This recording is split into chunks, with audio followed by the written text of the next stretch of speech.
আজ রান্না করব আমি মাছের মাথা। এখানে 1 কিলো ওজনের একটা মাথা এনেছি আর আধা কিলো মাছ আছে, 1.5 কিলো আছে। মোট একটা মাথায় 1 কিলো হয়েছে। তাই আজকে মাথায় রান্না বান্না হবে। মাথাটা দেখতে থাকো তোমরা, আশা করি ভালো লাগবে। একটা মাথা হচ্ছে কেটে 6 পিস করে দিয়েছে। মানে কত বড় মাথা, তাহলে কাতলা মাছের মাথা তো বড়ই হয়। আর এখানটা হচ্ছে একটা, খালি আমাদের ইচ্ছা ছিল একটা মাথা আজকে আনার, আর সাথে মাছ অল্প থাকবে। তা ঠিক আছে, অমনি পাওয়া গেছে।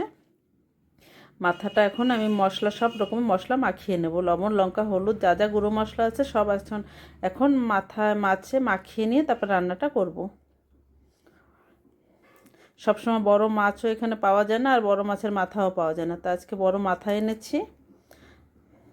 তো এখন লবণ, লঙ্কা, হলুদ সব মশলা মাখানো হচ্ছে। এই যে লঙ্কার গুঁড়ো দিলাম, লবণ হলুদ দিয়েছি আগে, এখন লঙ্কার গুঁড়ো দিচ্ছি। তারপরে ধনে জিরের গুঁড়ো দিয়ে কাঁচা তেল দিয়ে এটা ভালো করে মাখিয়ে ভাজা করে রান্নাটা হবে। মাছের মাথা মুগের ডাল দিয়ে ভালো লাগে, কচু শাক দিয়ে, সব কিছু মাছের মাথাটা ভালো লাগে। তাই আজকে আমি খালি মাছের মাথার রসা করব। বেশি একটা পাতলা রসা না, মাখা মাখা করে করব রসাটা। এই যে মাছটা এখন লঙ্কার গুঁড়ো দিয়েছি, সব কিছু দিয়েছি। এখন একটু সরষের তেল দিতে বাকি ছিল, সরষের তেলটা এখন দিলাম। আর একটু ধনে জিরের গুঁড়ো এটাও দিয়ে দেব। এটা দিয়ে আর একটু সুন্দর করে ভালো করে মাখিয়ে তারপরে রান্নাটা বসাবো। এখানে আর অন্য কোনো মশলা পড়বে না, এই মশলাতেই হবে। এই যে দেখো মাখানো হয়ে গেছে। এখন কড়াই বসিয়ে দিয়েছি। কড়াই বসিয়ে কড়াইতে তেল গরম হচ্ছে, এর মধ্যে শুকনো লঙ্কা আর জিরে ফোড়নে দিয়েছি। তার ভিতরে যে মাথাগুলো আমি দিয়ে দিলাম, এক এক করে দিয়ে দিচ্ছি মাথা। কত বড় মাথা, একটা আস্ত মাথা তো রান্না করা যায় না, বড় কড়াই দরকার হয়। তা মাথাগুলো কেটে কেটে দিয়েছে। দেখো 6 পিস হয়েছে মাথা, আর সাথে একটা মাছের টুকরো দিয়ে দিলাম রান্নার জন্য। মাথাটা এখন ভালো করে ভেজে নিতে হবে উল্টে পাল্টে। মাথা ভালো করে ভাজা না করলে মাথাটার ভিতরে কাঁচা কাঁচা থেকে যাবে। যে মাথাটা অনেক সুন্দর করে অনেক সময় ধরে মাথা ভেজে নেব।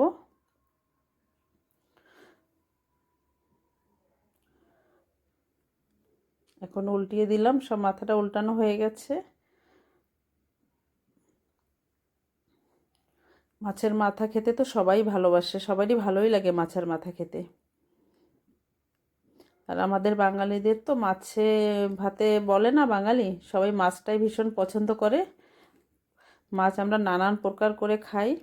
এই যে টমেটো দিয়ে দিলাম, টমেটোর ভিতরে লবণ দিলাম, হলুদ দিলাম, লঙ্কার গুঁড়ো দিয়েছি আর ধনে জিরের গুঁড়ো। আগে মশলা সব দেওয়া আছে, এখন অল্প অল্প একটু একটু মশলা দিয়ে, ঝোল হবে তো ওই জন্য টমেটোটা ভাজার সাথে একটু মশলা দিয়ে একটু ভাজা করে নিচ্ছি।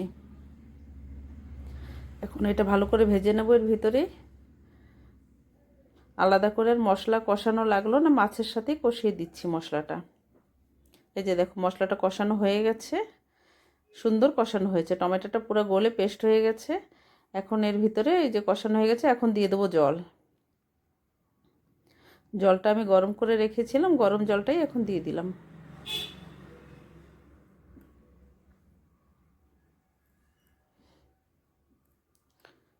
দেখো কত সুন্দর দেখাচ্ছে, খেতে ভালো লাগছে, অনেক ভালো হয়েছিল খেতে। এইভাবে তোমরাও মাছের মাথা রান্না করে খেয়ে দেখো, ভীষণ ভালো লাগবে। দেখো কত সুন্দর হয়েছে দেখতে। এখন একটু ঢেকে রাখবো, মাথা তো একটু ঢেকে ঢেকে রান্না করলে ভালো হয়, ভিতরে মশলা টশলাগুলো ভালো ঢুকবে। ভিডিওটা ভালো লাগলে একটা লাইক কমেন্ট শেয়ার করে দিও। এই যে দেখো কত সুন্দর হয়েছে। আবার ঢেকে রেখেছিলাম, আবার এই যে আগলা করে আরেকটু নাড়াচাড়া করে দেই। এইভাবে ধীরে ধীরে রান্না করতে হবে মাছের মাথা। তরকারিটা প্রায় হয়ে আসছে শেষের দিকে।